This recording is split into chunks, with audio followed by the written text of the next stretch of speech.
Good freaking morning, virgins.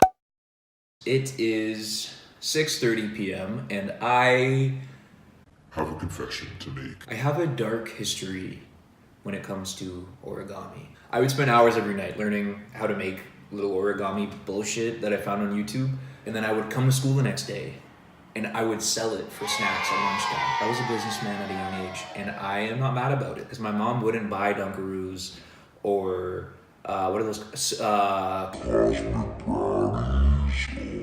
I had the epiphany of telling a story while I make some origami and calling it storigami. I know, it's pretty genius. I'm kind of a big deal.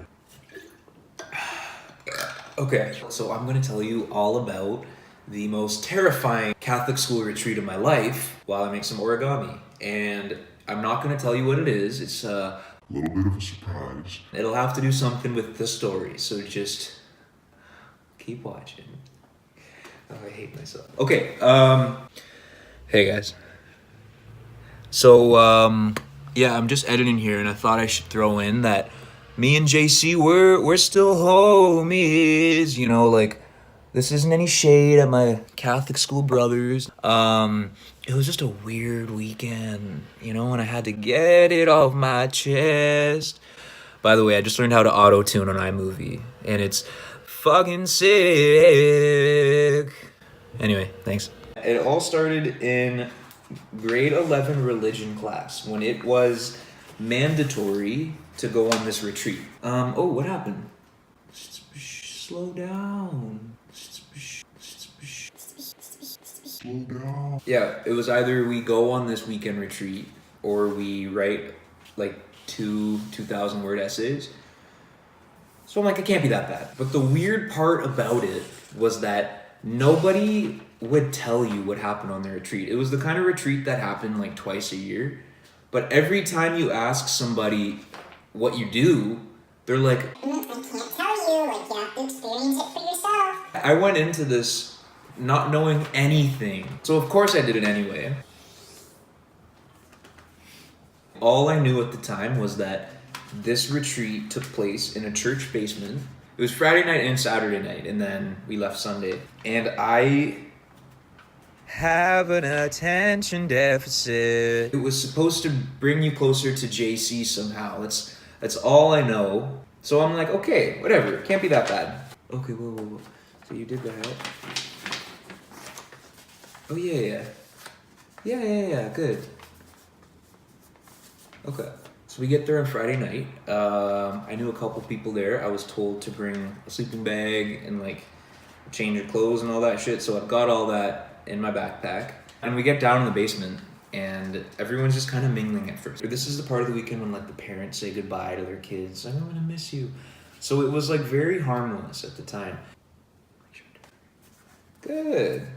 So they sit us down in this room and they tell us that we have to give them their phones. We all have to put our phones in this big basket.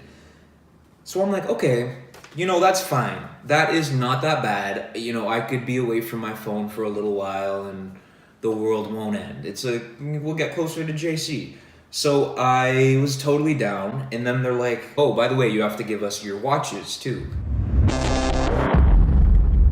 There was a little alarm that went off from this little noggin of mine.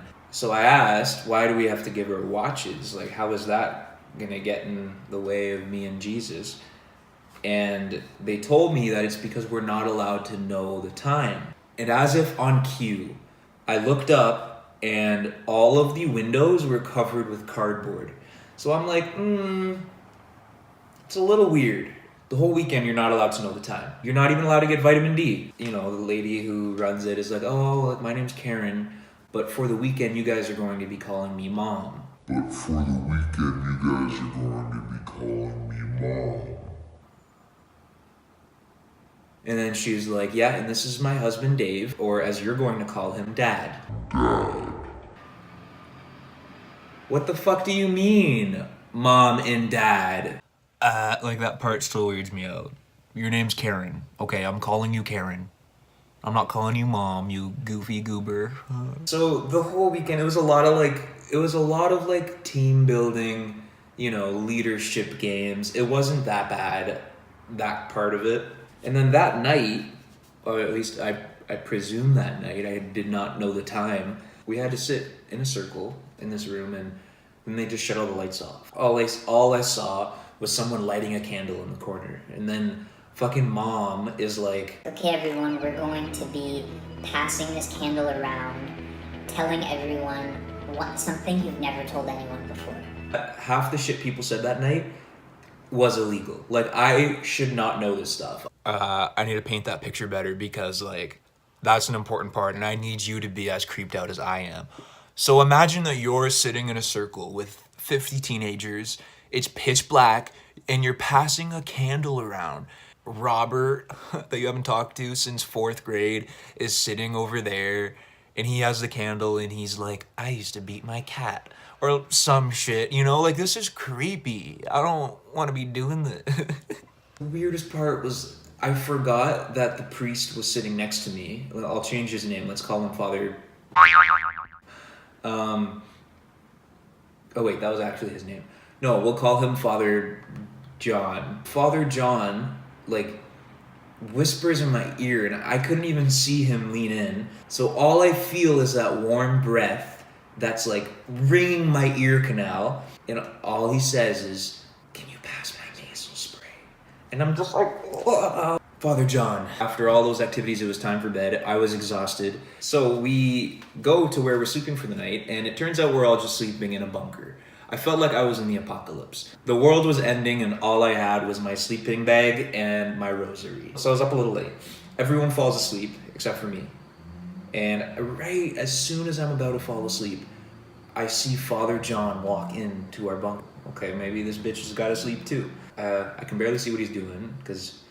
you know, no windows. But eventually he walks up to me and he reaches down in front of me. So my fight or flight response kicks in. I remember looking at Father John and being like, Please don't. I don't even know what I was saying, please don't, too. But I just looked at him and I was like, please don't. So he was just like, oh, I'm just taking your name tag.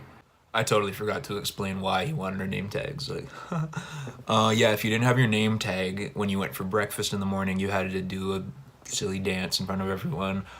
Yeah, so it was like nothing, but kind of creepy. What? But you can see why I would be terrified. Next morning, we learned a bunch of songs. But I'm telling you, these songs were bop. You know what? I'm just gonna play it. I want you as you are, not as you ought to be. For you.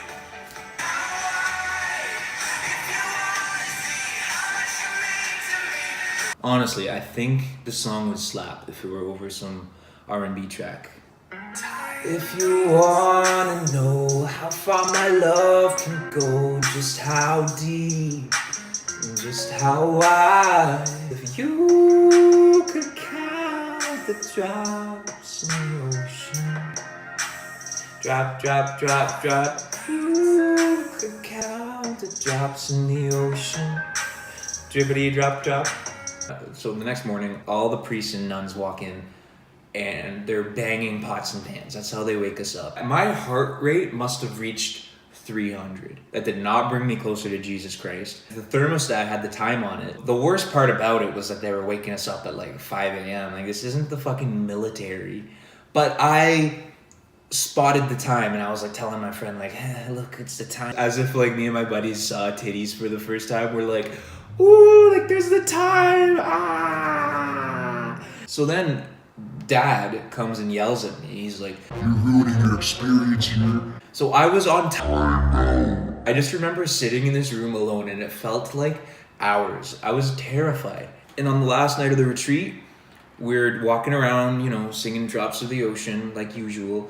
We had candles in our hand, and we're walking into this pitch black room that we've never been in before, and we're singing our hearts out. The lights like slowly come on, and as we're walking in a circle, we see all of our parents surrounding us. It was like our initiation. Like, everyone was surrounding us, and all of our parents were kind of like, haha. You know, like, ooh. And like throughout the weekend, if you ever used the word fun, everyone would stop everything they were doing. And they would stop everything they're doing, look at you, and go, fun?